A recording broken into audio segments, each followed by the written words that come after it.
Assalamualaikum warahmatullahi wabarakatuh. Nah, baik, di sini saya akan memaparkan materi tentang kewajiban menuntut ilmu atau belajar dalam Quran Surah At-Taubah ayat 122. Nah, pada poin pertama, gambaran umum tentang Surah At-Taubah ayat 122. Nah, Surah At-Taubah adalah surah ke-9 dalam Al-Quran. Surah ini tergolong surah Madaniyah yang terdiri atas 129 ayat. Dinamakan At-Taubah yang berarti pengampunan karena kata At-Taubah berulang kali disebut dalam surah ini. Dinamakan juga dengan Bara'ah yang berarti berlepas diri. Nah, berlepas diri di sini maksudnya adalah pernyataan pemutusan perhubungan, disebabkan sebagian besar pokok pembicaraannya tentang pernyataan pemutusan perjanjian damai dengan kaum musyrikin.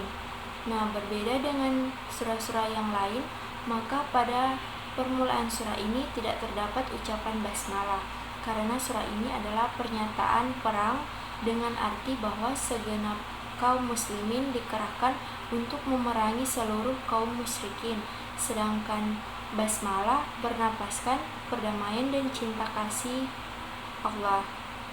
Surah ini diturunkan sesudah Nabi Muhammad kembali dari peperangan Tabuk yang terjadi pada tahun 9 Hijriah.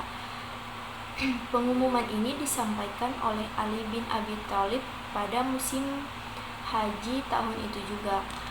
Nah, adapun pembahasan surah At-Taubah ayat 122 ini adalah salah satu ayat tentang wajibnya menuntut ilmu. Kemudian yang kedua ada redaksi surah At-Taubah ayat 122 yang berbunyi wa ma kanal mu'minuna liyanfiru kaffata falawla nafara min kulli firqatin minhum ta'ifatun liyatafakkahu fid dini waliyunziru qawmahum iza raja'u ilaihim la'allahum yahzarun, yang artinya tidak sepatutnya bagi mukminin itu pergi semuanya kemudian berperang. Mengapa tidak pergi dari tiap-tiap golongan di antara mereka beberapa orang untuk memperdalam pengetahuan mereka tentang agama dan untuk memberi peringatan kepada kaumnya apabila mereka telah kembali kepadanya, supaya mereka itu dapat menjaga dirinya. Kemudian pada poin ketiga, penjelasan singkat mengenai tidak semuanya harus ke medan perang. Nah, secara khusus ayat ini terkait dengan syariah, yaitu ekspedisi perang yang dikirim Rasulullah SAW, sebab ketika ada perintah agar sebagian tinggal untuk memperdalam agama di masa itu, maksudnya adalah belajar kepada Rasulullah. Ad-Dahhak menjelaskan jika perang itu adalah Ghazwa atau Rasulullah ikut dalam peperangan, maka beliau tidak mengizinkan seorang pun dari kalangan kaum muslimin laki-laki untuk tidak ikut berangkat kecuali orang-orang yang berhalangan atau uzur syar'i. Nah, pada saat demikian mereka yang berjihad itulah yang belajar agama dan akan mengajarkan kepada kaumnya, karena mereka berperang bersama Rasulullah dan mendapat tarbiyah dari beliau. Ini pula pendapat yang dipilih Said Qutb dalam tafsir Fi Zilalil Quran. Namun apabila Rasulullah mengirimkan syariah, beliau tidak membolehkan mereka langsung berangkat tanpa seizinnya. Apabila mereka sudah berangkat, lalu turun ayat-ayat Al-Quran kepada Rasulullah, maka beliau membacakannya kepada sahabat-sahabat yang tinggal bersamanya. Ketika pasukan syariah itu kembali, maka sahabat yang tinggal bersama Nabi itu mengajarkan ayat itu kepada mereka. Kemudian ada tafaqquh fiddin. Imam Al-Qurtubi rahimahullah berkata, ayat ini merupakan pokok tentang wajibnya menuntut ilmu, karena tidak seharusnya orang mukmin itu pergi ke medan perang semua, padahal Nabi SAW tidak, sehingga mereka meninggalkan beliau sendiri. Mereka membatalkan keinginan mereka setelah mengetahui tidak dibolehkannya pergi secara keseluruhan. Nah, beberapa orang dari tiap-tiap golongan agar tetap tinggal bersama Nabi untuk mempelajari agama. Ayat ini pula menunjukkan betapa pentingnya menuntut ilmu, secara khusus adalah ilmu agama.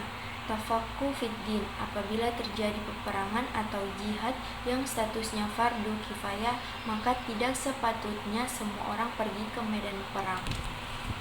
Kemudian misi dakwah dan tarbiyah. Nah, inilah misi orang-orang yang tafaqquh fid din. Mereka belajar agama untuk diajarkan dan didakwahkan kepada kaumnya. Mereka bukan sekedar belajar untuk dirinya sendiri, namun memiliki misi dakwah dan tarbiyah, memberi peringatan kepada kepada kaumnya agar mereka bisa menjaga diri.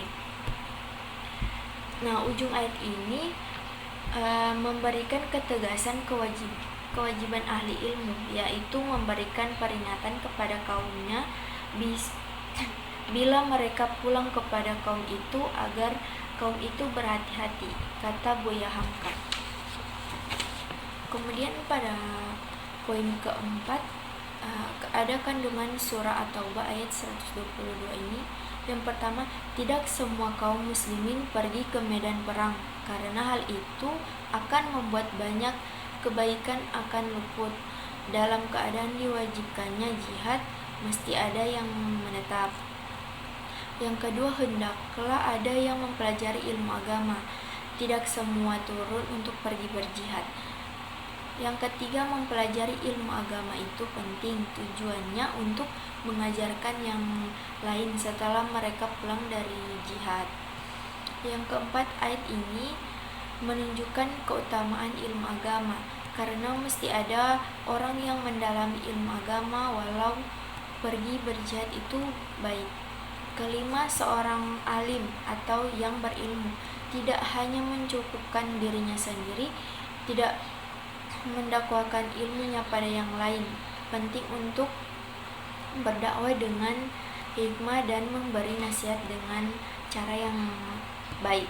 Yang keenam, belajar agama yang nantinya akan didakwakan punya sifat manfaat yang luas untuk maslahat orang banyak. Setiap yang belajar hendaklah meniatkan belajarnya untuk memberikan manfaat kepada orang lain.